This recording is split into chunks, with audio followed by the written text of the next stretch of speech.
വ്യക്തിയുടെ ആത്മനിയന്ത്രണം, അതേപോലെ തന്നെ സകല കാര്യങ്ങളും സംബന്ധിക്കുന്ന കാലഘട്ടം എന്ന് പറയുന്നത് ആദിത്യൻ നീചനായി പോയി കഴിഞ്ഞാൽ ഒരുപാട് കാര്യങ്ങൾക്ക് നമുക്ക് കോൺഫിഡൻസ് ലെവൽ നഷ്ടപ്പെടും.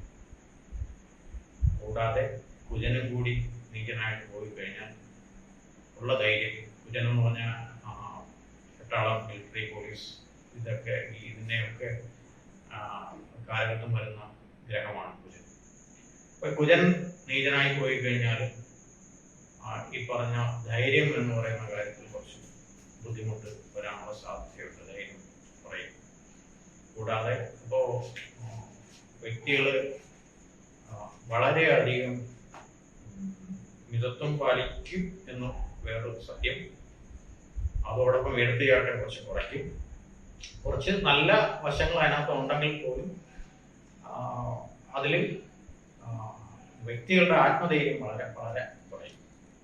ഇത് മേടം മുതൽ മീനൻ രാശി വരെയുള്ള ആൾക്കാരെ എല്ലാവരെയും ബാധിക്കും. ഒരു തരത്തിൽ അല്ലെങ്കിൽ മറ്റൊരു തരത്തിൽ ബാധിക്കും. പല തരത്തിലാണ് ഇതിന്റെ അവസ്ഥകൾ മാറി മാറി വരുന്നത്. മേടൻ രാശി മുതൽ മീനൻ രാശി വരെ ഉള്ളവർക്ക് ഈ ധൈര്യത്തിന്റെ അവസ്ഥയിലേക്ക് കുറച്ച് കുറവുകൾ തന്നെ വരും. എല്ലാത്തിനും ആത്മവിശ്വാസ കുറവ് അതിനകത്ത് പ്രകടമായിട്ട്. ചില രാശിക്കാർക്ക് ധനം ധാരാളമായിട്ട് കിട്ടുമായിരിക്കാം, മറ്റ് പല അവസ്ഥകളും കൂടുതലായിട്ട് കിട്ടുമായിരിക്കാം. പക്ഷെ അതൊന്നും അവനവന്റെ മനസ്സുഖത്തിന് ഉപകരിക്കാൻ കുറച്ച് ബുദ്ധിമുട്ട് വരുന്ന അർത്ഥം. അപ്പൊ ഇതിൽ ആദ്യമായിട്ട് മേടം രാശിയുടെ ഫലത്തിലേക്ക് തിരിയും. ഇതില് മേടരാശി അശ്വതി, ഭരണി, കാർത്തികകാലം അടങ്ങുന്നതാണ് മേടം രാശി. ഈ മേടം രാശിയുടെ 5ാം ഭാവാധിപനായിട്ടുള്ള ആദിത്യനാണ് നേരെ 7-ൽ നിവർത്തി സ്ഥാനത്തിലേക്ക് വരുന്നത്. അപ്പൊ മേടം രാശിക്കാരെ സംബന്ധിച്ച് 2ാം ഭാവത്തിൽ വ്യാഴമുണ്ട്, ഗുണമാണ്, ഓക്കെ, ആ കാര്യം പ്രശ്നമല്ല. 6ാം ഭാവത്തിൽ കടബാധ്യതയോ മറ്റോ കാര്യങ്ങളൊക്കെ ഉണ്ടെങ്കിൽ അതൊക്കെ നിവൃത്തി ഉണ്ടാവാൻ സാധ്യതയുണ്ട്. കേസ് വഴക്കുകളൊക്കെ ഉണ്ടെങ്കിൽ അതിനൊക്കെ കുറച്ച് നിവൃത്തികൾ ഉണ്ടാവും, പ്രശ്നമില്ല. അഷ്ടമത്തില് ശുക്രനാണ്. 8ാം ഭാവത്തിൽ ശുക്രൻ എല്ലാ സമർത്ഥമായിട്ടുള്ള എല്ലാ ഭാഗങ്ങളും എല്ലാ കാര്യങ്ങളും നൽകുമെന്നാണ് ശാസ്ത്രം പറയുന്നത്. അപ്പൊ അതും കുഴപ്പമില്ലാത്ത അവസ്ഥയുണ്ട്. 11 സ്ഥാനത്ത് ശനി നിൽക്കുന്നത്. മേടം രാശിക്കാർക്ക് എല്ലാം നല്ലതാണ് ഗുണമായിട്ട് വരുന്നത് പറയും. മനസ്സുഖത്തിന്റെ അവസ്ഥയ്ക്ക്, സന്താനങ്ങളുടെ കാര്യത്തിലുള്ള ചില പ്രശ്നങ്ങൾ കൊണ്ടോ സന്താനങ്ങളെ കൊണ്ടുള്ള വിഷമാവസ്ഥകൾ ഒക്കെ കുറച്ച് ബുദ്ധിമുട്ട് അനുഭവിക്കാനുള്ള സാധ്യതയുണ്ട്. അപ്പൊ അത് ആ കാര്യങ്ങൾക്ക് ഒന്ന് കൃത്യമായി ശ്രദ്ധിക്കണം. സന്താന കാര്യങ്ങളുടെ കാര്യത്തിൽ, കുട്ടികളുടെ കാര്യത്തിലൊക്കെ ഒന്ന് ശ്രദ്ധിക്കണം. രണ്ടാമതായിട്ട് അവനവന്റെ മനസ്സുഖം ചിലപ്പോൾ നഷ്ടപ്പെടുന്ന അവസ്ഥകളൊക്കെ ഉണ്ടാവും. അതിനെ ഒന്ന് ശ്രദ്ധിക്കണം. ശ്രദ്ധിക്കേണ്ട വിഷയങ്ങൾ ഇവയൊക്കെയാണ്. കിട്ടുന്ന വിഷയങ്ങൾ ധാരാളം ഉണ്ടെങ്കിൽ പോലും ശ്രദ്ധിക്കേണ്ട വിഷയങ്ങളാണ് നമ്മളിവിടെ പറഞ്ഞു പോകുന്നതാണ്. അത് കൂടാതെ സ്വന്തമായിട്ടുള്ള വസ്തുവകകൾ അങ്ങനെയുള്ള കാര്യങ്ങൾക്കൊക്കെ കുറച്ച് പണികൾ, ജോലികളൊക്കെ വരികയോ അതുമായിട്ട് ബന്ധപ്പെട്ട കാര്യങ്ങളൊക്കെ ഉണ്ടാവുകയോ ചെയ്യാനുള്ള സാധ്യതയുണ്ട്. അപ്പൊ 1, 2, 3 കാര്യങ്ങൾ ഇതിൽ നമ്മൾ ശ്രദ്ധിച്ചു പോയി കഴിഞ്ഞാൽ, ഈ മേടം രാശിക്കാരെ ശ്രദ്ധിച്ചു പോയി കഴിഞ്ഞാൽ കൃത്യമായിട്ട് നമുക്ക് കുഴപ്പമില്ലാതെ മുന്നോട്ട് പോകാൻ കഴിയുന്നതാണ്. ശിവക്ഷേത്രത്തില് ദർശനം നടത്തി കാര്യമായിട്ട് പ്രാർത്ഥിക്കുക, ശിവനെ കാര്യമായിട്ട് പ്രാർത്ഥിക്കുക എന്നുള്ളതാണ് ഇപ്പോഴത്തെ നിലവിലുള്ള സാഹചര്യം അനുസരിച്ച് മേടം രാശിക്കാരെ ചെയ്യേണ്ടത്. ഈ മേടം രാശിയുടെ തന്നെ ആ രാശിയുടെ അധിപനായിട്ടുള്ള കുജനാണ് ഈ നീചത്തിലേക്ക് പോകുന്നത്. അപ്പം ആത്മബലം കുറെ കൂടെ കുറയുന്നു അർത്ഥം. അവനവന്റെ സെൽഫ് കോൺഫിഡൻസ് കുറെ കൂടെ കുറയും എന്നർത്ഥം. അതുകൂടാണ്ട് 8ാം ഭാവാധിപതിയും കൂടിയാണ് കുജൻ. അത് നീചത്തിൽ പോകുമ്പോൾ അവനവന്റെ ആരോഗ്യകാര്യത്തിൽ കുറെ ശ്രദ്ധ നമ്മൾ പുലർത്തേണ്ടി വരും. ആരോഗ്യകാര്യത്തിൽ ശ്രദ്ധ കൂടുതലായിട്ട് കൊടുത്ത് തന്നെ മേടം രാശിക്കാരെ മുന്നോട്ട് പോകുക. അടുത്തതായിട്ട് ഇടവൻ രാശി. കാർത്തികമുക്കാല രോഹിണി മകീരത്തിന്റെ അര അടങ്ങുന്നതാണ് ഇടവൻ രാശി. ഇടവൻ രാശിയിൽ തന്നെ വ്യാഴ നിൽപ്പുണ്ട്. ഈ ഇടവൻ രാശിയുടെ നിവർത്തികാരകനായിട്ടുള്ള കുജനാണ് ശരിക്ക് നീചത്തിലേക്ക് പോകുന്നത്. കൂടാതെ 4ാം ഭാവാധിപതിയായിട്ടുള്ള ആദിത്യൻ 6ാം ഭാവത്തിലേക്കും വരും. 6ാം ഭാവത്തിലേക്ക് ഒരു ആദിത്യൻ വന്നു കഴിഞ്ഞാൽ നല്ല ഫലമൊക്കെയാണ് കൂടുതലായിട്ടും പറയാറുള്ളത് എന്നുണ്ടെങ്കിൽ തന്നെയും ശ്രദ്ധ വേണം. അനാവശ്യമായ കേസ് വഴക്കുകൾ ചെന്ന് ചാടാതുള്ള ഒരു ശ്രദ്ധ, അനാവശ്യമായിട്ട് കടം വാങ്ങിച്ച് ബുദ്ധിമുട്ടുണ്ടാക്കുക എന്നുള്ള ശ്രദ്ധയും കാര്യങ്ങളൊക്കെ ഇതിൽ ഉണ്ടായിരിക്കണം.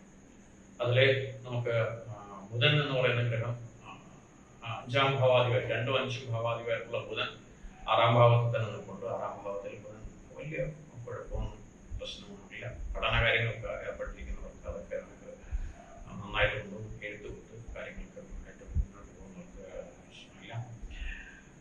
അതുകൂടാതെ ബിസിനസ് സംബന്ധമായിട്ടുള്ള കാര്യങ്ങളൊക്കെ ഏർപ്പെട്ടിരിക്കുന്നവർക്ക് ഗുണമുണ്ടാവും. ഇതൊക്കെ ബുധൻ എന്ന് പറയുന്ന ഗ്രഹത്തിന്റെ അവസ്ഥ കൊണ്ടുണ്ടാവും. പിന്നെ ജോലി കിട്ടാതെ കഴിയുന്നവർക്ക് ജോലി കിട്ടാൻ സാധ്യതയുണ്ട്. കുറേ നല്ല ഫലങ്ങൾ ഇതിനകത്തുണ്ടാവും. കൂടാതെ 11-ാം ഭാവത്തിൽ സർപ്പം നിൽക്കുന്നു, അത് നല്ല ഫലം തന്നെയാണ്. 5-ാം ഭാവത്തിൽ കേതുവിനെ ശ്രദ്ധിച്ചാൽ മാത്രം മതി. മുൻപ് ഉള്ള വീഡിയോകളൊക്കെ പറയുന്നുണ്ട് കേതു 5-ാം ഭാവത്തിൽ നിൽക്കുന്നതിനെ ശ്രദ്ധിച്ചാൽ മതി എന്ന് കൃത്യമായിട്ട് പറയുന്നുണ്ട്. അപ്പം ഗണപതി ക്ഷേത്രം, ജാമതി ക്ഷേത്രം, ഇങ്ങനെയുള്ള ക്ഷേത്രങ്ങളിലൊക്കെ ദർശനം നടത്തിയ കാര്യമായിട്ട് പ്രാർത്ഥിച്ചു സർപ്പദൈവങ്ങളെയും അതേപോലെ തന്നെ ശാസ്താവിനെയൊക്കെ പ്രതിപ്പെടുത്തി മുന്നോട്ട് പോവുക. നല്ല ഫലങ്ങൾ തീർച്ചയായിട്ടും കൂടുതലായിട്ടും അനുഭവിക്കണം ഈ രാശിക്കാർക്ക്. അടുത്തതായിട്ട് മിഥുനം രാശിയാണ്. മിഥുനം രാശി മകരത്തിന്റെ അരയും തിരുവാതിരയും പുണർത്തിഥി മുക്കാലും അടങ്ങുന്നതാണ് മിഥുനം രാശി. ഈ മിഥുനം രാശിയുടെ തന്നെ കറക്റ്റ് 5-ാം ഭാവത്തിലാണ് ആദിത്യൻ ഇവിടെ വളരെ വില കുറഞ്ഞുള്ള അവസ്ഥയിലേക്ക് വരുന്നത്, തുലാമാസത്തിൽ. അപ്പൊ സ്വാഭാവികമായിട്ടും 5-ാം ഭാവം എന്ന് പറയുന്നത് മനസ്സിനെയൊക്കെ കേന്ദ്രീകരിച്ചുള്ള കാര്യങ്ങളാണ്. ഒരുപാട് കാര്യങ്ങൾക്ക് ഗുണങ്ങൾ പലപ്പോഴും പറയാറുണ്ടെങ്കിൽ പോലും ഇതിൽ ഇപ്പൊ ഗുണങ്ങൾ കുറച്ച് കുറഞ്ഞിരിക്കുന്ന സമയം തന്നെയാണ് വരാൻ പോകുന്നത്. കാരണം 2-ാം ഭാവത്തിൽ ഈ രാശിക്കാരുടെ ശരിക്ക് ലാഭാധിപതിയാണ് കുജൻ. ഈ ലാഭാധിപതിയായിട്ടുള്ള കുജൻ 2-ാം ഭാവത്തിൽ വന്ന് നിൽക്കുന്നത് ധനത്തിന് ഇത്തിരി ഒരു ടൈറ്റ് വരാനുള്ള സാധ്യത ഉണ്ടാവും. പലരും അത് നിലവിൽ അനുഭവിച്ചുകൊണ്ടിരിക്കുന്നുണ്ടാവും. പക്ഷെ അനുഭവിച്ചുകൊണ്ടിരിക്കുമ്പോൾ പോലും സ്വാഭാവികമായിട്ടും അതിന് കുറച്ചും കൂടെ ഒരു കാഠിന്യം ഉണ്ടാവാനുള്ള സാധ്യതയുണ്ട്. അപ്പൊ ലാഭാധിപതി തന്നെ 2-ാം ഭാവത്തിൽ നീചത്തിലാക്കുമ്പോൾ അത് കുറച്ച് ബുദ്ധിമുട്ട് തന്നെയാണ് സൂചിപ്പിക്കുന്നത്. കൂടാതെ 5-ാം ഭാവത്തിൽ ആദിത്യം വന്ന് നിൽക്കുമ്പോൾ നമുക്ക് അതിൻ്റെതായിട്ടുള്ള ബുദ്ധിമുട്ടുകൾ അനുഭവപ്പെടും. എന്ന് പറഞ്ഞാൽ മനസ്വസ്ഥതയുടെ കാര്യത്തിലും സന്താനങ്ങളുടെ കാര്യത്തിലും ഒക്കെ ബുദ്ധിമുട്ടുകൾ അനുഭവപ്പെടും. അപ്പൊ അവയൊക്കെയാണ് നമ്മൾ തരണം ചെയ്യാൻ. ശിവനെ കാര്യമായിട്ട് പ്രാർത്ഥിക്കുക, ശിവക്ഷേത്രം ദർശനം നടത്തുക, ദേവീക്ഷേത്രം, സുബ്രഹ്മണ്യ ക്ഷേത്രത്തിലൊക്കെ ദർശനം നടത്തുക എന്നുള്ളത് ഈ മാസത്തിൽ വളരെ വിശേഷമായിട്ട് ഈ രാശിക്കാരെ ചെയ്യേണ്ടതായിട്ടുള്ള കാര്യങ്ങളാണ്. 5-ാം ഭാവത്തിൽ തന്നെ ബുധൻ നിൽക്കൊണ്ട് 4-ാം ഭാവാധിപതിയാണ്. 5-ാം ഭാവത്തിൽ നിൽക്കുന്നതും അത്ര അങ്ങോട്ട് ഗുണകരമായിട്ട് പറയാൻ കഴിയില്ല.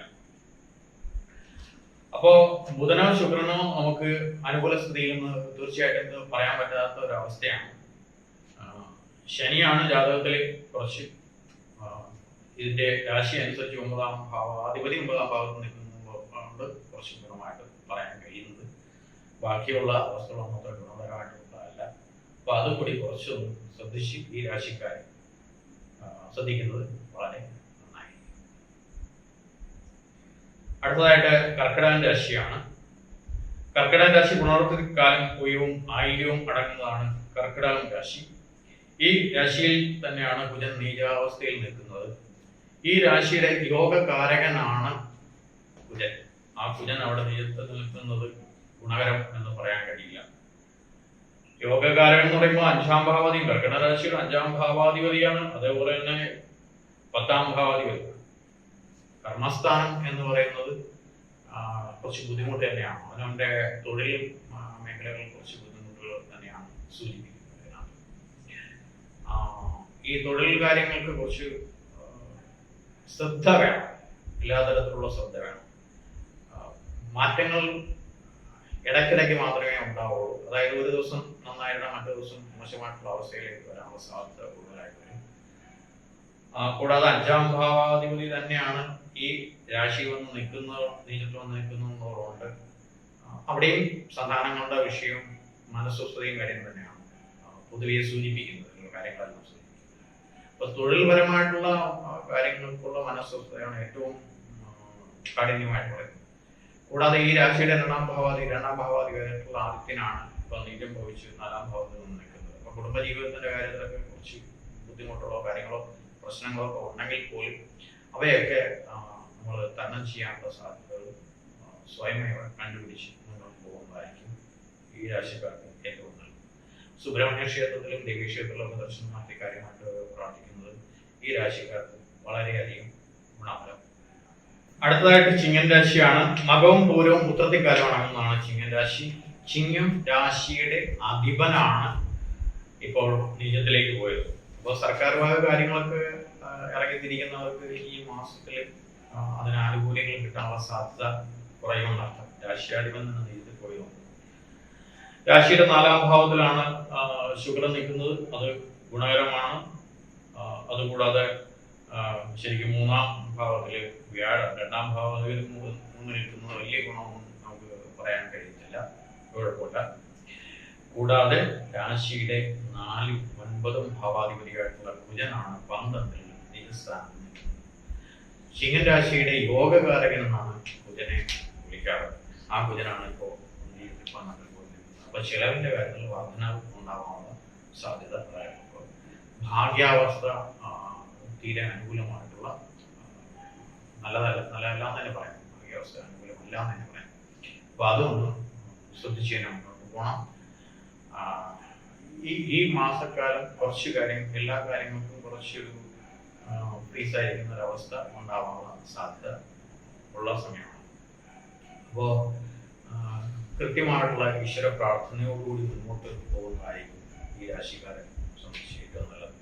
കൂടാതെ ഇതിന്റെ 6-ഉം 7-ഉം ഭാവാധിപതിയായിട്ടുള്ള ശനിയാണ് ഇതിനകത്ത് 7-ാം ഭാവത്തിൽ നിൽക്കുന്നത് എന്നുള്ള ഓർമ്മയും കൂടെ വേണം. അപ്പൊ സ്വാഭാവികമായിട്ടും ശനിയുടെ ദൃഷ്ടി ആ രാശിയിലേക്ക് ഉള്ളതുകൊണ്ട് കുറച്ച് മന്ദതയൊക്കെ കുറച്ച് കൂടുതലായിട്ട് നിൽക്കുമെങ്കിൽ അതിനേക്കാൾ ഏറെ മന്ദത ഈ ആദ്യന്റെയും കുജന്റെയും അവസ്ഥകൾ കൊണ്ടുവരാനുള്ള സാധ്യതയുണ്ട്.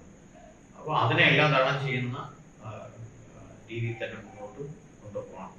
തൊഴിൽ അന്വേഷകരെ സംബന്ധിച്ച് അന്വേഷിച്ചു കഴിഞ്ഞാൽ കിട്ടാനുള്ള സാധ്യതകളൊക്കെ അതിനകത്ത് ഉണ്ടാവാൻ സാധ്യത. അപ്പം കൃത്യമായിട്ട് മറ്റു രാശിഫലങ്ങളിലെല്ലാത്തിലും മുൻ പറയുന്ന രാശിഫലങ്ങളെല്ലാം ഈ ചിങ്ങൻ രാശികൾക്ക് അനുകൂലമായിട്ടുള്ള അവസ്ഥകളൊക്കെ പറയുമെങ്കിൽ തന്നെ ഇപ്പോൾ നമുക്ക് സ്ഥിരമായിട്ട് അനുകൂലമായിട്ടുള്ള സ്ഥിതിയല്ല ഈ മാസം എന്ന് തന്നെ പറയേണ്ടി വരും. അപ്പോൾ ശിവനെ തന്നെ കാര്യമായിട്ട് പ്രാർത്ഥിക്കുക, സുബ്രഹ്മണ്യനെ പ്രാർത്ഥിക്കുക, ദേവിയെ പ്രാർത്ഥിക്കുക, ഇതൊക്കെ തന്നെയാണ് ഈ രാശിക്കാർക്ക് നിലവിൽ ആവശ്യമായിട്ടുള്ളത്. അടുത്തതായിട്ട് ഇതില് കന്നിരാശിയാണ്. ഉത്രത്തെ മുക്കാലും അത്തവും ചിത്രത്തിന്റെ അരയും ചിത്രത്തരയും അടങ്ങുന്നതാണ് കന്നിരാശി. കന്നിരാശിയെ തന്നെയാണ് കേതു നിൽക്കുന്നത്. 7-ാം ഭാവത്തിൽ സർപ്പനെ കൊണ്ട് 6-ല് 5-ഉം 6 ഭാവത്തിലുള്ള ശനിയോട് തന്നെയാണ് നിൽക്കുന്നത്. 2-ാം ഭാവത്തിലാണ് ബുധനും നിൽക്കുന്നത്, ആദിത്യൻ. അപ്പൊ 12-ാം ഭാവാധിപതി 2-ാം സ്ഥാനത്ത് വന്നു കഴിഞ്ഞാൽ കുടുംബത്തിൽ തന്നെ ധാരാളം തരത്തിലുള്ള ചെലവുകൾ വർദ്ധിക്കാനുള്ള സാധ്യത കൂടുതലായിട്ടുണ്ടാവും.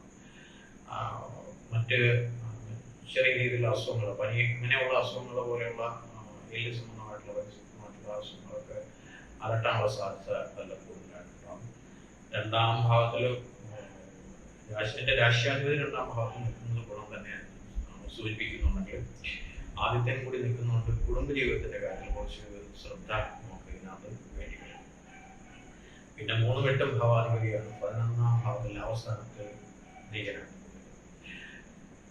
അപ്പോ ഈ കുജന്റെ മാറ്റം, അടുത്ത മാറ്റം വരെ നമുക്ക് ലാഭം, അതായത് നീക്കിയിരിക്കുക എന്ന് പറയുന്നത് ഈ രാശിക്കാർക്ക് കൂട്ടത്തും മുക്കാലും അത്തവും ചിത്രത്തിലുമാണെന്ന് ഈ രാശിക്കാരെ കന്നിരാശിക്കാരെ സംബന്ധിച്ച് പൊതുവെ ലാഭാവസ്ഥ കുറഞ്ഞിരിക്കില്ല. ഒന്ന് നീക്കിയിരിക്കുണ്ടാകാനുള്ള സാധ്യത വളരെ കുറവായിരിക്കും. കിട്ടുന്നത് ചെലവ് ഭാഗത്തേക്കാണ് കൂടുതൽ പോകുന്നത്. ആ ചെലവ് ഭാഗത്തേക്ക് പ്രതിനിധാനം ചെയ്യുന്ന ആദിത്യനാട്ടിലെ 2-ാം ഭാഗത്ത് നിൽക്കുന്നുണ്ട്. ഇത് ആകെക്കൂടി പ്രശ്നമുള്ള സമയം തന്നെയാണ്. അപ്പൊ അവയൊക്കെ നമ്മൾ ഓർത്ത് തരണം ചെയ്യുന്ന മാർഗങ്ങൾ സ്വയം തീരുമാനിച്ച് കണ്ടുപിടിച്ച് തന്നെ മുന്നോട്ട് പോകണം. ആരും ഒന്നും തരത്തിലൊന്നും വിചാരിക്കരുത്. കൂടാതെ രാഹുകേതുക്കളുടെ മാറ്റം അടുത്തുണ്ടാവും. നമുക്ക് ഈ രാശിക്കാർക്ക് ഗുണം വരുള്ളൂ. അപ്പൊ ഈ മാസത്തിൽ അല്ലല്ലോ അലച്ചിലൊക്കെ കൂടുതലായിട്ട് നിന്ന് കഴിഞ്ഞാൽ അതിന് ആരെയും പഠിച്ചിട്ടൊന്നും ഒരു കാര്യമില്ല. ഇതിൽ ശ്രദ്ധിക്കേണ്ടത് ധനമിടപാടുകൾ, മറ്റുള്ള കാര്യങ്ങൾ, പുതിയ വേണ്ട അങ്ങനെയുള്ള കാര്യങ്ങളിൽ നിന്നും ചെന്ന് ചാടാതിരിക്കുന്നതായിരിക്കും ഏറ്റവും ഉചിതം, ധനനഷ്ടം, ക്ലേശം ഇവയാണ് ഈ രാശിക്കാരെ സംബന്ധിച്ച് ഇപ്പോൾ വളരെ കൂടുതലായിട്ട് സൂചിപ്പിക്കുന്നത്. അപ്പോൾ അതുകൊണ്ട് മനസ്വസ്ഥതയൊക്കെ കുറഞ്ഞിരിക്കണം. അതുകൊണ്ട് ഇതിൽ നിന്ന് വളരെ ശ്രദ്ധിച്ച് തന്നെ ഈ രാശിക്കാർ മുന്നോട്ട് പോകണം. കന്യാരാശിക്കാർ മുന്നോട്ട് പോകണം. തീർച്ചയായിട്ടും ശിവനെയും ദേവിയും അതുപോലെ സുബ്രഹ്മണ്യ സ്വാമിയൊക്കെ കാര്യമായിട്ട് പ്രാർത്ഥിച്ച് മുന്നോട്ട് പോവുക. അടുത്തതായിട്ട് തുലാം രാശിയാണ്. ചിത്രയുടെ അരയും ചോദ്യയും വിശാഖത്തും മുക്കാലും അടങ്ങുന്നതാണ് ഈ രാശി. തുലാം രാശി ഈ രാശിയിൽ രണ്ടാം ഭാവത്തിലാണ് അതിൽ ശുക്രൻ നിൽക്കുന്നത്. രണ്ടിൽ ശുക്രൻ ഗുണവാനാണ്. കുടുംബജീവിതത്തിന്റെ കാര്യത്തിലൊക്കെ ബുദ്ധിമുട്ടുകൾ ഉണ്ടായിരുന്നില്ല, അതൊക്കെ ഒന്ന് മാറി ഗുണമായിട്ട് തരും. പ്രശ്നമില്ലാതെ ആ രാശിയുടെ അധികം തന്നെയാണ് രണ്ടാം ഭാവത്തിൽ നിൽക്കുന്നത്. ആ ഗുണം തന്നെയാണ് അതിലേറെ പറയുന്നത്. രാശിയിൽ നിൽക്കുന്നത് ആദിത്യനാണ്, അതുപോലെ തന്നെ ബുധനാണ്. ഈ ബുധൻ നിൽക്കുന്ന 12ാം ഭാവത്തിലുള്ള ബുധൻ രാശിയിൽ നിൽക്കുന്നതുകൊണ്ട് അവനവന്റെ ആവശ്യങ്ങൾക്കുള്ള വളരെയധികം ചിലവുകൾ, വ്യക്തിപരമായിട്ടുള്ള ചിലവുകളുടെ അളവ് വളരെ കൂടി.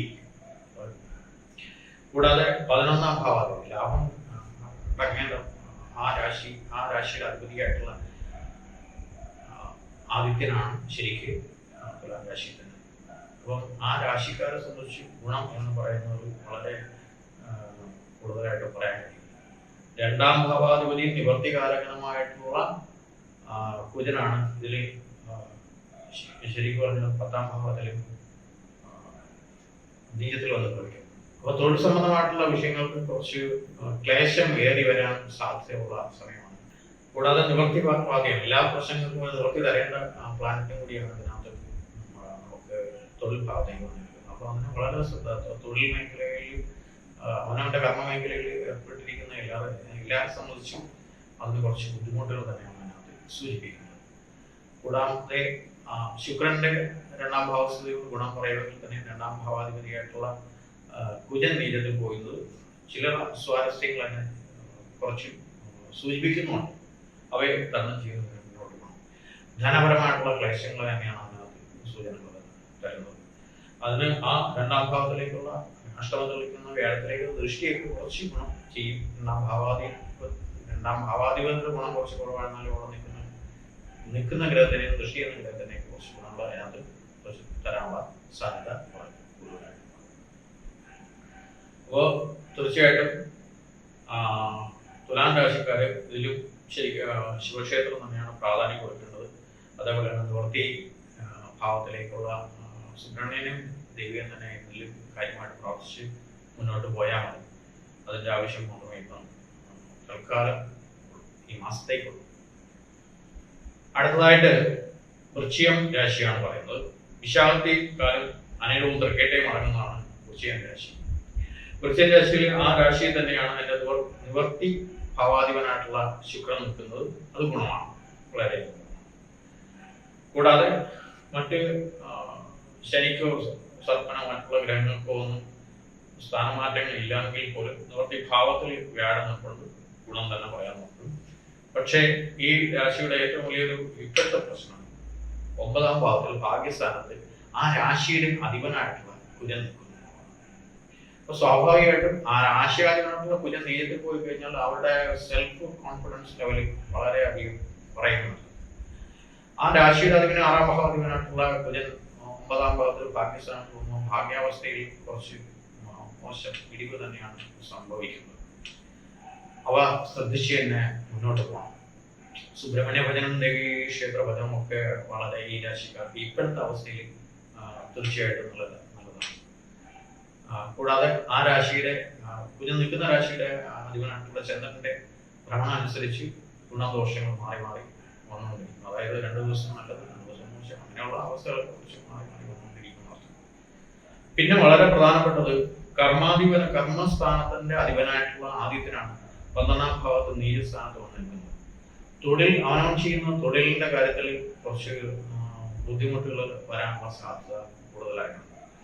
തൊഴിലിന് നമുക്ക് ചെയ്യുന്ന ജോലിക്ക് കാഠിന്യം ഏറെ നിൽക്കുകയും കൃത്യമായിട്ടുള്ള അനുഭവങ്ങളും കിട്ടാതിരിക്കുകയും ഒക്കെ ചെയ്യുന്നത് സാധ്യതകളായിരുന്നു. പ്രതിഫലത്തിന്റെ കാര്യത്തിൽ പേടിക്കേണ്ട കാര്യമില്ല. കാരണം 2ാം ഭാവാധിപനായിട്ടുള്ള വ്യാഴം തന്നെയാണ് വൃത്തിസ്ഥാനത്ത് നിൽക്കുന്നതുകൊണ്ട് പ്രതിഫലത്തിന്റെ കാര്യത്തിൽ പേടിക്കേണ്ട കാര്യം വരുന്നില്ല. പക്ഷെ അവിടെ വരുന്നത് തൊഴിലിന്റെ കാഠിന്യം തന്നെയാണ് ഇതിനകത്ത് സൂചിപ്പിക്കുന്നത്. അപ്പൊ അതിനെയും ഒന്ന് കാര്യമായിട്ട് പ്രാർത്ഥിക്കണം.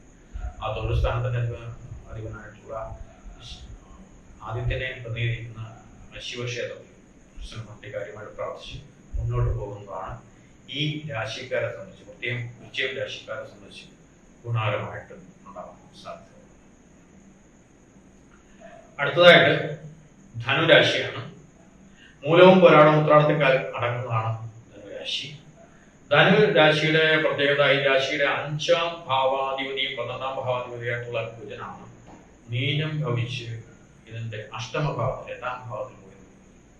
അപ്പൊ സ്വാഭാവികമായിട്ടും ഒന്ന് രോഗാതി സ്ഥാനത്ത് രോഗത്തിന് പ്രശ്നം, രോഗത്തിന്റെ അവസ്ഥയ്ക്ക് ഉണ്ടാവാനുള്ള സാധ്യത കൂടുതലായിട്ട് ശ്രദ്ധിക്കണം. 2, 11ാം ഭാവത്തില് ആണ് ഇതിന്റെ ലാഭാധിപതിയായിട്ടുള്ള ശുക്രൻ നിൽക്കുന്നത്. ശുക്രൻ 11ാം ഭാവത്തിൽ നിന്ന് കഴിഞ്ഞാൽ ചെലവ് വളരെ കൂടുതലായിട്ടാണ് ശ്രദ്ധിക്കുന്നത്. അനാവശ്യമായിട്ടുള്ള ചെലവുകൾ അല്ലെങ്കിൽ ആഡംബരത്തിനുള്ള ചെലവുകളൊക്കെ കാര്യമായിട്ട് സൂചിപ്പിക്കുന്നത്. 2-3 തരത്തിലുള്ള ചെലവുകൾ ഇതിനകത്ത് സൂചിപ്പിക്കുന്നുണ്ട്. ഒന്ന് ആശുപത്രിപരമായിട്ടുള്ള ചെലവുകൾ, ഹോസ്പിറ്റലുകളായിട്ടുള്ള ചെലവ്, അതുകൂടാതെ ആഡംബരമായിട്ടുള്ള കാര്യങ്ങൾ, ഇത് രണ്ടും സൂചിപ്പിക്കുന്നു. അത് അവനവൻ തന്നെ ആഡംബര വസ്തുക്കൾക്ക് വേണ്ടി പ്രയോഗിക്കണമെന്ന് നിർബന്ധമില്ല. മറ്റുള്ളവർക്ക് വേണ്ടിയിട്ട് നമ്മൾ വാങ്ങിക്കൊടുക്കുന്നതായിരുന്നാലും ഇതിനകത്ത് ഉൾപ്പെടുന്നതായിരിക്കും. കൂടാതെ ഈ രാശിയുടെ ലാഭസ്ഥാനത്താണ് ആദിത്യൻ നിൽക്കുന്നത്.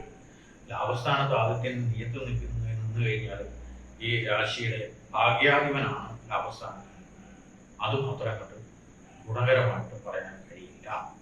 അപ്പം തീർച്ചയായിട്ടും ഭാഗ്യസ്ഥാനം ബലവത്താവേണ്ട കാര്യമായിട്ട് ശിവനെ തന്നെ കാര്യമായിട്ട് പ്രാർത്ഥിക്കുക മാത്രം ഇതിനകത്ത് ചെയ്താൽ മതി. അവനവന്റെ മനസ്വസ്ഥ സന്താനങ്ങളൊക്കെ കൊണ്ടുള്ള വിഷമസ്ഥിതികൾ ഇതിനകത്ത് സൂചിപ്പിക്കുന്നുണ്ട്. 5ാം ഭാവാധിപതിയായിട്ടുള്ള ബുധനാണ് നീചത്തിലെട്ട് അഷ്ടമത്തിൽ പോകുന്നത്. സന്താനങ്ങളെ കൊണ്ടുള്ള വിഷയങ്ങൾ, സന്താനങ്ങൾക്കുള്ള പ്രശ്നങ്ങളൊക്കെ ഇതിനകത്ത് സൂചിപ്പിക്കുന്നു. അപ്പൊ അവയൊക്കെ നമ്മൾ തരണം ചെയ്യാനുള്ള ഉപാധികൾ തരണം നടത്തണം. ഈ ഇപ്രാവശ്യത്തെ രാശിഫലങ്ങൾ കൂടുതലായിട്ടും സുബ്രഹ്മണ്യൻ ദേവി ശിവക്ഷേത്രങ്ങളാണ് ദർശനത്തിന് കൂടുതലായിട്ട് പറഞ്ഞു പോകേണ്ടതായിട്ട് തോന്നുന്നു. കാരണം എല്ലാ രാശിക്കാരുടെയും അനുഭവത്തിൽ ഈ പ്ലാനറ്റുകൾ തന്നെയാണ് കുജനും അതുപോലെ തന്നെ ആദിത്യനും വളരെയധികം സ്വാധീനം ചെലുത്തുന്നുണ്ട് എന്നുള്ളതുകൊണ്ട് തീർച്ചയായിട്ടും ഈ ക്ഷേത്ര ദർശനവും ആ ദേവതകളെ പ്രാർത്ഥിക്കുകയും ഒക്കെയാണ് ഈ ഇപ്പോഴുള്ള അവസ്ഥയ്ക്ക് നിവൃത്തിയായിട്ട് വരുന്നത്. തീർച്ചയായിട്ടും ധനുരാശിക്കാരെ സംബന്ധിച്ച് മനസ്വസ്ഥതയ്ക്ക്, സന്താനങ്ങളുടെ സൗഖ്യത്തിന് വേണ്ടിയിട്ട്, അതുപോലെ തന്നെ അവനവന്റെ കർമ്മ മേഖല വളരെയധികം നന്നായിട്ട് പോകുന്നതിന് വേണ്ടിയിട്ട്, ആരോഗ്യ സംബന്ധമായിട്ടുള്ള കാര്യങ്ങൾക്ക് ഈ നേരത്തെ പറഞ്ഞിട്ടുള്ള ദേവതകളൊക്കെ കാര്യമായിട്ട് പ്രാർത്ഥിച്ച് മുന്നോട്ട് പോകുന്നതായിരിക്കും ഏറ്റവും നല്ലത്. അടുത്തതായിട്ട് മകരം രാശിയാണ്. മകരം രാശി ഉത്രാടത്തെ മുക്കാലും തിരുവോണം അവിട്ടത്തിന്റെ അരയും അടങ്ങുന്നതാണ് മകരം രാശി. മകരം രാശിയുടെ കൃത്യമായിട്ടുള്ള 5ാം ഭാവത്തിൽ വ്യാഴമുണ്ട്. മനസ്വസ്ഥ കുഴപ്പമില്ല എന്നർത്ഥം. പിന്നെ 4ാം ഭാവാധിപതിയും 11ാം ഭാവത്തിലുള്ള ബുധനാണ് സ്ഥാനത്ത് 7ാം ഭാവത്തിൽ നീത്ത് വന്നിരിക്കുന്നത്. ഇത് കൂടാണ്ട് അഷ്ടമാധിപതിയാണ് ഈ രാശിക്കാർക്ക് 10ാം ഭാവത്തിൽ വന്ന് നിൽക്കുന്നത്. അഷ്ടമാധിപതി 10ാം ഭാവത്തിൽ നിന്ന് നിൽക്കുമ്പോൾ തൊഴിലിന്റെ കാര്യത്തിലുള്ള പ്രശ്നങ്ങൾ തന്നെയാണ് ആദ്യം അതിനകത്ത് സൂചിപ്പിക്കേണ്ടത്. ബുധൻ ഇതിനകത്ത് ഈ രാശിക്കാരുടെ 9ാം ഭാവാധിപതിയാണ്. അതേപോലെ തന്നെ 6ാം ഭാവാധിപതി ആ ബുധൻ തന്നെയാണ് 10ാം ഭാവത്തിൽ. ബുധനെ കൊണ്ടുള്ള 10ാം ഭാവത്തിലുള്ള ഗുണങ്ങൾ നല്ലതായിട്ടുള്ള അവസ്ഥ തന്നെ പറയേണ്ടി വരും. അതായത് ബിസിനസ് സംബന്ധമായിട്ടുള്ള കാര്യങ്ങൾക്കൊക്കെ ഉള്ളവർക്ക് ഗുണം തന്നെയാണ് ഇതിൽ പറയേണ്ടത്. പഠനം ഗുണകരമാണ്. ഇതെല്ലാം ആകുമ്പോൾ പോലും ഈ രാശിയുടെ 4ാം ഭാവത്തിലുള്ള നിവർത്തി സ്ഥാനത്ത് ഒരു നീചനായിട്ടുള്ള കുജൻ വന്ന് നിൽക്കുന്ന അവസ്ഥ വരുമ്പോൾ എവിടെയൊക്കെയോ ചില മിസ്റ്റേക്കുകൾ അനുഭവപ്പെടാനുള്ള സാധ്യത വളരെ കൂടുതലായിട്ടുണ്ടാകും.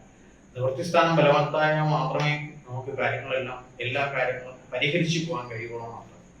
അപ്പോൾ അവർക്ക് സ്ഥാനാധിപതിയുടെ ഗുണമുണ്ടെങ്കിൽ ഇതെന്നെ ഗുണമൊക്കെ ഉണ്ടെന്നുണ്ടെങ്കിൽ അത് പരിഹരിച്ചു പോയിരിക്കും. അപ്പോൾ നമുക്ക് ഇടപെട്ടുള്ള ദിവസങ്ങളിലൊക്കെ പ്രശ്നങ്ങളൊക്കെ പരിഹരിച്ച് മുന്നോട്ട് പോകാനുള്ള അവസ്ഥകൾ ഉണ്ടാകും. ഇത്രയും രാശികൾ പറഞ്ഞതിൽ ഇപ്പോൾ കൂടുതലായിട്ടും മകരം രാശിക്കാർക്കായിരിക്കും കുറച്ച് ഗുണങ്ങൾ തന്നെ കുറച്ച് ഗുണങ്ങൾ പറയേണ്ടി വരുന്നത്. എന്നിരുന്നാൽ 11ാം ഭാവത്തില് ശുക്രൻ നിൽക്കുന്നത് വളരെ നല്ലതായിട്ടുള്ള അവസ്ഥയുണ്ട്. ലാഭസ്ഥാനമാണ്. ലാഭസ്ഥാനത്തിൽ ശുക്രൻ നിൽക്കുന്നത് വളരെ നല്ല ഗുണമാണ്. 10ാം ഭാവത്തിലുള്ള ബുധനെ കൊണ്ട് നല്ല ഗുണം തന്നെയാണ് പറയുന്നത്. ഒരു ആദിത്യൻ ഉണ്ടെങ്കിൽ പോലും ആദിത്യന്റെ മോശാവസ്ഥകളെ തരണം ചെയ്യാനായിട്ട് ശുക്രനെ ബുധനെ പ്രാപ്തി ഉണ്ടാക്കി മുന്നോട്ട് പോകാൻ സാധ്യത. കാരണം ബുധന്റെ മൗഢ്യം തുലാമാറ്റിന് ശേഷമൊക്കെ മാറുന്നുണ്ട്. അതുകൊണ്ട് ആ ബുധൻ നമ്മളെ സംരക്ഷിച്ച് മുന്നോട്ട് കൊണ്ടുപോകും. അപ്പൊ ഇതില് കൂടുതലായിട്ട് രണ്ടാം ഭാവത്തിന്റെ അധിപതി തന്നെ രണ്ടാം ഭാവത്തിൽ നിൽക്കുന്നതുകൊണ്ട് ഒരു പ്രശ്നവും വരാൻ സാധ്യതയുള്ള സമയമല്ല. അഞ്ചാം ഭാവത്തിൽ കറക്റ്റ് ആയിട്ട് വ്യാഴം നിൽക്കുന്നതാണ്. ഈ രാശിക്കാരെ സംബന്ധിച്ച് കൂടുതലായിട്ട് നമ്മൾ പറയേണ്ടത് ശ്രീകൃഷ്ണ സ്വാമി ക്ഷേത്ര ദർശനം മാത്രമായിരിക്കും ഏറ്റവും നല്ലത്. ശ്രീകൃഷ്ണനുണ്ട് ആ ഭാഗ്യഭാവം ബലവത്താക്കി, തൊഴിലിന്റെ കാര്യത്തിലൊക്കെ ബലവത്താക്കി ഒന്ന് മുന്നോട്ട് പോകാനായിട്ട് ശ്രീകൃഷ്ണന്റെ ബലദർശനമായിരിക്കും ഏറ്റവും നന്നായിട്ട് ഇതിൽ പറയുന്നത്. അടുത്തതായിട്ട് കുംഭം രാശി. അവിടത്തിന്റെ അരയും ചതയും ഉരുട്ടാതി മുക്കാലും അടങ്ങുന്നതാണ് കുംഭൻ രാശി. ഈ കുംഭൻ രാശിയുടെ നിവർത്തി ഭാവാധിപനായിട്ടുള്ള ആദിത്യനാണ് രാശിയുടെ 9ാം ഭാവത്തിൽ ഭാഗ്യസ്ഥാനത്ത് നീചസ്ഥാനത്ത് വന്ന് നിൽക്കുന്നത്. ശ്രദ്ധിക്കണം. ഈ രാശിക്കാർ വളരെ ശ്രദ്ധിക്കേണ്ട സമയത്താണ്. കാരണം നിവർത്തി ഭാവാധിപൻ 9ൽ നീചനായി പോയി കഴിഞ്ഞാൽ അവരുടെ കാര്യങ്ങൾക്കൊക്കെ ഒരു നിവർത്തി ഉണ്ടാവാനുള്ള ബുദ്ധിമുട്ട് ആണ് സൂചിപ്പിക്കുന്നത്. കൂടാതെ ഈ രാശിയുടെ 3ാം ഭാവാധിപതി 10ാം ഭാവാധിപതിയായിട്ടുള്ള കുജൻ 6ാം ഭാവത്തിൽ വന്ന് നിൽക്കുന്നു. അപ്പൊ കർമ്മമേഖലയില് ബുദ്ധിമുട്ട് തന്നെയാണ് അതിലും സൂചിപ്പിക്കുന്നത്. കൂടാതെ 6ാം ഭാവത്തിലാണ് രോഗസ്ഥാനത്താണ്. രോഗസ്ഥാനത്ത് നിൽക്കുമ്പോൾ കുഞ്ഞിനെ സംബന്ധിച്ചുള്ള രോഗവിഷയങ്ങൾ അലട്ടാനുള്ള സാധ്യത വളരെ കൂടുതലായിട്ട് വരും. 4ല് കേന്ദ്രത്തിൽ വ്യാഴം സഞ്ചരിക്കുന്നു. 2ാം ഭാവത്തിൽ സർപ്പൻ, 8ല് കേതു സഞ്ചരിക്കുന്നു. ഇവയെല്ലാം നമുക്ക് ഗുണകരം എന്ന് പറയാൻ പറ്റത്തില്ല. 8ാം ഭാവാധിപതിയാണ് 9ൽ സഞ്ചരിക്കുന്നത്. 10ാം ഭാവത്തിൽ ശരിക്കും ശുക്രൻ സഞ്ചരിക്കുന്നു. അപ്പൊ ഇതില് 9ാം ഭാവാധിപതി 10ാം ഭാവത്തിൽ സഞ്ചരിക്കുന്നതും അത്ര അങ്ങോട്ട് ഗുണപരമായിട്ട് പറയാൻ സാധ്യത വരുന്ന സമയമാണ്. ഇതിൽ എന്തെങ്കിലും ഒരു ഗുണകരമായിട്ടുള്ള അവസ്ഥ പറയാമെന്നുണ്ടെങ്കിൽ ഇതില് 9ാം ഭാവത്തിലെ ബുധനെ കൊണ്ടും തീർച്ചയായിട്ടും പറയാൻ ബുദ്ധിമുട്ട് വരും. അപ്പോ ഉള്ള അവസ്ഥകളെ മാനേജ് ചെയ്ത് മുന്നോട്ട് കൊണ്ടുപോകാൻ മാത്രമേ ഈ രാശിക്കാരെ സംബന്ധിച്ച് ഇപ്പോൾ നിലവിൽ ചെയ്യാൻ പാടുള്ളൂ. പുതിയതായിട്ട് ഒന്നും ഒരു കാര്യത്തിൽ ഇറങ്ങി പുറപ്പെടാൻ അനുകൂലമായിട്ടുള്ള സമയമാണെന്ന് പറയാൻ കഴിയില്ല. അവ നഷ്ടത്തിൽ കലാശിക്കാനുള്ള സാധ്യത കൂടുതലായിട്ട്. കുടുംബജീവിതം ശ്രദ്ധിച്ച് മുന്നോട്ട് കൊണ്ടുപോകണം. 4ാം ഭാവത്തിൽ കേന്ദ്രത്തിൽ വ്യാഴമായതുകൊണ്ട് അവയുടെ ഒരു ശ്രദ്ധ, നമ്മുടെ വസ്തുക്കളോ കാര്യങ്ങളോ കൊണ്ടുപോകണമെങ്കിൽ അവയ്ക്ക് ശ്രദ്ധ അതിനകത്തുണ്ടായിരിക്കണം. ഫാമിലി, ലോൺ, ജപ്തി, ഇങ്ങനെയുള്ള പല കാര്യങ്ങളിലേക്ക് ചെന്നുവിടാനുള്ള സാധ്യത വളരെ കൂടുതലുണ്ട്. രോഗസ്ഥാനം വളരെ കരുതി തന്നെ മുന്നോട്ട് കൊണ്ടുപോകണം. രോഗാതിഥികൾ വളരെ കൂടുതലായിട്ട് വരാനുള്ള സാധ്യതയുണ്ട്. 7ാം ഭാവത്തിന്റെ നിവർത്തി സ്ഥാനാധിപതിയായിട്ടുള്ള നീതി ആവശ്യമില്ലാതെ ഒരു കാര്യത്തിലും ചെന്ന് ചാടാനുള്ള സാധ്യത ഇതിനകത്ത് ഉണ്ടാവരുത്. എല്ലാ കാര്യങ്ങളും അനുകൂല സ്ഥിതിയിലല്ല എന്നർത്ഥം. അപ്പം വളരെ സ്വസ്ഥമായിട്ട് വളരെ കാമാൻ ക്വയറ്റായിട്ട് മുന്നോട്ട് കൊണ്ടുപോകാൻ മാത്രമേ ഈ രാശിക്കാരെ സംബന്ധിച്ച് കുറച്ച് നാളായിട്ട് പ്രവർത്തിക്കൂ.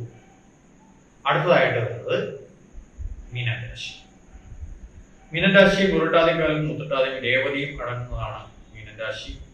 ആ രാശിയുടെ അധിപൻ 3ാം ഭാവത്തിൽ നിൽക്കുന്നു. 5ാം ഭാവത്തില് 2ാം ഭാവാധിപതിയും ഈ രാശിയുടെ 9ാം ഭാവാധിപതിയുള്ള കുജനാണ് ശരിക്ക് 5ാം ഭാവത്തിലെ മാനസ്വസ്ഥതയുടെ കാര്യത്തിൽ നിൽക്കുന്നത്.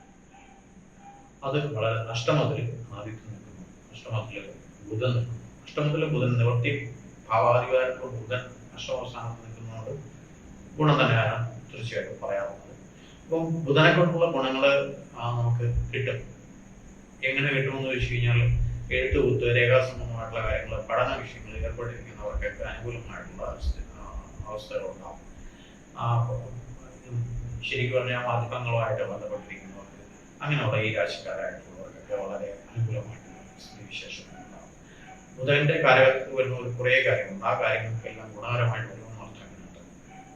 5ാം ഭാവത്തിൽ ബുധൻ നിൽക്കുന്നതുകൊണ്ട് സന്താന കാര്യങ്ങളുടെ കാര്യത്തിൽ ഒരു ശ്രദ്ധ വളരെ വേണ്ടിയെങ്കിലും മനസ്വസ്ഥതയ്ക്ക് വളരെ നമുക്ക് മനസ്വസ്ഥ കുറയുന്ന ഒരവസ്ഥ. അതായത് അത് 2ാം ഭാവാധികാരിയാണ് 5ൽ നിൽക്കുന്നത്. ഇപ്പൊ കുടുംബ ജീവിതത്തിന്റെ കാര്യത്തിൽ കുറച്ച് സ്വസ്ഥത കുറവുണ്ടായാൽ തന്നെയാണ് നമ്മൾ തന്നെ മാനേജ് ചെയ്ത് മുന്നോട്ട് കൊണ്ടുപോകേണ്ടി വരും. അസ്വസ്ഥതകൾ കുടുംബത്തിൽ തന്നെ ഉണ്ടാവാനുള്ള സാധ്യതയുണ്ടാവും. കുട്ടികളുടെ കാര്യത്തിലും സന്താനങ്ങളുടെ കാര്യത്തിലും കുറച്ച് ബുദ്ധിമുട്ടുകളോ ക്ലേശങ്ങളോ ഒക്കെ അനുഭവിക്കേണ്ടതായിട്ട് വരും. അതിനെ ഒന്ന് ശ്രദ്ധിച്ച് മുന്നോട്ട് കൈകാര്യം ചെയ്ത് മുന്നോട്ട് കൊണ്ടുപോകാം. അഷ്ടമസ്ഥാനത്ത് ആദിത്യം നിൽക്കുന്നത് രോഗങ്ങളുടെ, അതായത് 6-ാം ഭാവാധിപതി തന്നെയാണ് 8-ാം ഭാവത്തിൽ നിൽക്കുന്നത്. അവ രോഗങ്ങളെയും ആണ് പ്രതിനിധാനം ചെയ്യുന്നത് കൂടുതലായിട്ടും. അവയ്ക്ക് കൃത്യമായിട്ടുള്ള മരുന്ന് കഴിക്കാനുള്ളവർ, കഴിക്കുന്നവർ, കഴിച്ചുകൊണ്ടിരിക്കുന്നവർ, ചികിത്സയിലിരിക്കുന്നവർ, ഇതെല്ലാം കൃത്യമായിട്ട് അവരിനെ തുടർന്ന് കണിഞ്ഞു പോകുന്നതായിരിക്കും ഏറ്റവും നല്ലതായിട്ടുള്ള അവസ്ഥ ഉണ്ടാക്കാൻ സാധിക്കും. കൂടാതെ 12-ൽ ശനി സഞ്ചരിക്കും. അത് അധികമായിട്ടുള്ള ധനമാണ് ഇതിനകത്ത് നഷ്ടപ്പെടുത്താൻ സാധ്യത വരുന്നത്. അപ്പോൾ ക്ലേശങ്ങളും ദുരിതങ്ങളും ഏറി നിൽക്കുന്ന ഒരു കാലഘട്ടം ആയതുകൊണ്ട് അവയെ ശ്രദ്ധിച്ചു കഴിഞ്ഞു മുന്നോട്ട് പോകുന്നതായിരിക്കും. ഏറ്റവും കൂടുതൽ നെഗറ്റീവാണ് ഇതിനകത്ത് പറയേണ്ടി വന്നിട്ടുള്ളത്. പക്ഷെ ആ നെഗറ്റീവുള്ള റെമഡീസും അതിനകത്ത് പറയുന്നുണ്ട്. ആ ക്ഷേത്ര ദർശനങ്ങൾ, മറ്റുള്ള കാര്യങ്ങളെല്ലാം പറയുന്നുണ്ട്. ഉദാഹരണത്തിന് മീനൻ രാശിയുടെ തന്നെ ശ്രീകൃഷ്ണൻ അമ്പലം, ദേവീക്ഷേത്രങ്ങളിൽ ഒക്കെ ദർശനം നടത്തി കാര്യമായിട്ട് പ്രാർത്ഥിക്കുന്നത് വളരെ നല്ലതായിരിക്കും. കൂടാതെ ലളിതാ സഹസ്രനാമം ജപമുള്ളവർക്ക് ലളിതാ സഹസ്രനാമം ജപം നടത്തി മുന്നോട്ട് പോകുന്നതായിരിക്കും ഏറ്റവും നല്ലത്. അപ്പോൾ റെമഡിയൽ പാർട്ടാണ് ഇതിൽ ഈ കാലഘട്ടത്തിൽ ചിന്തിക്കേണ്ടത് ഏറ്റവും കൂടുതലായിട്ടുള്ളത്. അപ്പം വരാനുള്ളതിൻ്റെ കുറേ നെഗറ്റീവ് ഭാഗങ്ങൾ ഇതിനകത്ത് കൂടുതലായിട്ട് സൂചനകൾ ഇതിനകത്ത് കിടക്കണം. ആ സൂചനകൾക്കനുസരിച്ച് നമ്മൾ നമ്മുടെ ജീവിതത്തെ കൊണ്ടുപോകുക, അതിനനുസരിച്ച് കൊണ്ടുപോകുക, വരാൻ പോകുന്ന വിഷയങ്ങൾ കണ്ടറിഞ്ഞ് കൊണ്ടുപോകുക. അപ്പോൾ അത് വളരെ ശ്രദ്ധിച്ച് തന്നെ മുന്നോട്ട് പോകണം. പിന്നെ ഓരോ ദശ, അപകാരം, അതേപോലെ തന്നെ ജാതകത്തിൻ്റെ ഗ്രഹഫലങ്ങൾ, പിന്നെ നമ്മൾ വസിക്കുന്ന ദേശം എവിടെയാണോ അവിടെ, പിന്നെ നമ്മൾ ചെയ്യുന്ന കർമ്മം എന്താണോ, മീൻസ് നമ്മുടെ ജോലി എന്താണോ അതിനനുസരിച്ച് ഇവയെല്ലാം, അതുകൂടാതെ കാലം അനുസരിച്ചും ഒക്കെ ഇതിൻ്റെ ഫലങ്ങൾ ഏറിയും കുറഞ്ഞും ഇരിക്കുമെന്നർത്ഥം. അപ്പോൾ എന്തായാലും ഇത്രയും നെഗറ്റീവ് ആയിട്ടുള്ള കാര്യങ്ങളാണ് കൂടുതൽ പറയേണ്ടി വന്നതെങ്കിൽ തന്നെയും എല്ലാവർക്കും ഈ മാസം നല്ല ഫലങ്ങളിൽ തന്നെ ഉണ്ടാകാനുള്ള ഈശ്വര കടാക്ഷം ഉണ്ടാവും കാര്യമായിട്ട് പ്രാർത്ഥിച്ചു. നന്ദി, നമസ്കാരം.